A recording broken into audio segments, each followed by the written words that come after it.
Скачам на по-лек оборот. На мен ми даваш първия ход. Окей бе, идиот, бавен си като някоя стара бабка. Ще те изям на една хапка. Но как да ти кажа, че не си ми вкусен? Защото си много гнусен, с тебе пея тази песен. В дупето си много тесен и да ти гърбя. Ти си ми лесен, а ако не си ми лесен, удрям ти един десен. И пак ми ставаш лесен.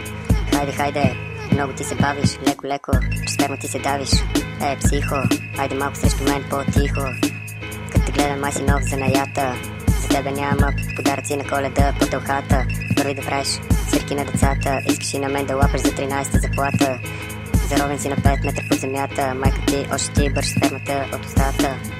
А аз си похапвам вафа хипер. Като те гледам, май си болен от трипер. Поливам те с бензин и те запалвам с запалка клипер. Маеш си ануса с финален гел.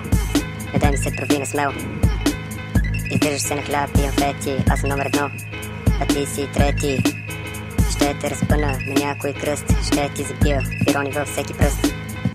Лягай долу и слушай моето слово. Човече, ще те напълна с улово. Хейлоу, тука ли сте? Грамофона. Духите бълъците, ние си франкофона. Няма какво аз да ти говоря. С тъпаци аз не спора. Разхождаш се през лятото по къси гащи. Ако се събуеш, сигурно си спрашки. Аз като се напара, направо съм убит. Добра ли бе? Хермафродит. Римите ги реда, една след друга, втора, трета и пета. Писна ми от тебе, такива пишли мета. Слушай бе, братле, чачката сега ще те кара да не се чувстваш добре. Знам, че ми знаеш римите на Изус. В твой минус ли е? Или в мой плюс?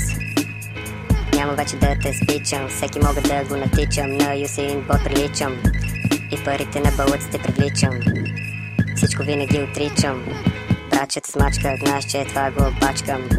На микрофона вечната икона. От планетата ще те изгона. Че иначе гринеш те на Рона. Може да ми викаш господин барона. Или примерно Дон Корлеона. Разбираш ли, ще те е в галфона.